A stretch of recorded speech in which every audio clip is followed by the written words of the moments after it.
ఇండియాలో rich peoples కి మాత్రమే జస్టిస్ 5 స్టార్ ఫెసిలిటీస్ తో జరుగుతుంది. బిడ్డ పోయిందని బాధతో తల్లి బోరుమని ఏడుస్తుంటే పక్కన ఒక ఫోరెన్సిక్ టీం లేదు, ఒక మెడికల్ స్టాఫ్ లేదు, అట్లీస్ట్ ఒక ఫీమేల్ కానిస్టేబుల్ లేదు. ఒక పోలీస్, జస్ట్ ఒక సింగిల్ పోలీస్ కాలు మీద కాలేసుకొని కంప్లైంట్ రాసుకుంటున్నాడు. ఏం చేద్దాం? ఎవరి మీద నెట్టేద్దాం? రాహుల్ గాంధీ మీద, ప్రధాని మోదీ మీద, లేదా బీహార్ సీఎం నితీష్ కుమార్ గారి మీద? ప్రతిసారి ఎవరి మీద ఒకటి నెట్టడం మనకు అలవాటే కదా. అంతేగాని మన దగ్గర తప్పు ఉంది, సొసైటీ ఫెయిల్డ్ అవుతుంది అంటే మాత్రం మనం ఒప్పుకోం.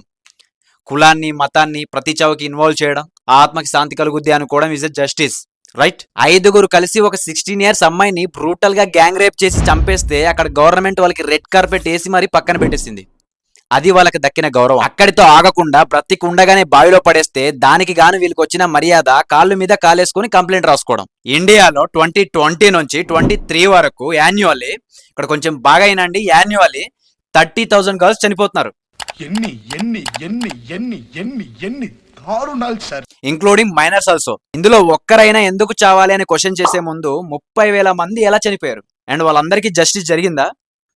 ఎవరు చేస్తారు ఇదంతా? బీజేపీయా, కాంగ్రెసా? అండ్ ప్రతిదాన్ని ఒక పొలిటికల్ కారిడార్ లో చూడడం ఆపేయండి. తప్పు మన దగ్గరే ఉంది. సొసైటీ ఎవ్రీ టైం ఫెయిల్ అవుతూనే ఉంది. ఈ రోజు ఇదంతా ఒక సినిమా నుంచి చూసి ఇన్ఫ్లుయెన్స్ అవుతున్నారని ఒక యాక్టర్ పబ్లిక్ లో వచ్చి ఒప్పుకోడు, ఎందుకంటే అది వాళ్ళ రెవెన్యూ. ఒక పార్టీ వాడు వచ్చి మా పార్టీ వాడే తప్పు చేశాడని బహిరంగంగా అందరి ముందు ఒప్పుకుంటాడా? ఒప్పుకోడు, ఎందుకంటే అది వాళ్ళ పార్టీ రెప్యుటేషన్. కానీ అదే హీరో కోసం వీళ్ళ టికెట్లు ప్రైస్ పెంచమని ధర్నాలు చేస్తారు, అదే నాయకుడు కోసం జెండాలు పట్టుకొని రాస్తారోకోలు చేస్తారు. నిజానికి ఇండియాలోనే ప్రతి ఎమోషన్ ని, లూప్ హోల్ ని క్యాష్ చేసుకునే ఛాన్స్ ఉంది, వేరే ఏ కంట్రీకి లేదు. ఒక చిన్న ఎగ్జాంపుల్ చెప్తా. మద్యం సేవించడం ఆరోగ్యానికి హానికరం అంటారు, పెద్ద పెద్ద బోర్డులు వేస్తారు, కట్అవుట్లు వేస్తారు, టెలికాస్ట్ చేయిస్తారు.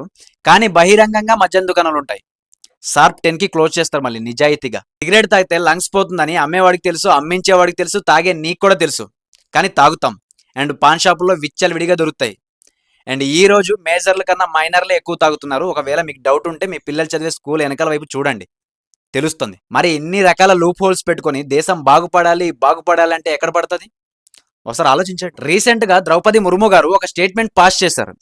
ఐఎమ్ నాట్ కన్ఫర్మింగ్, బట్ అందులో ఏం చెప్పారంటే, ఇకపై నుంచి ఈ రేపులు, మర్డర్లు చేసే వాళ్ళని తీయడాలు ఉండవు.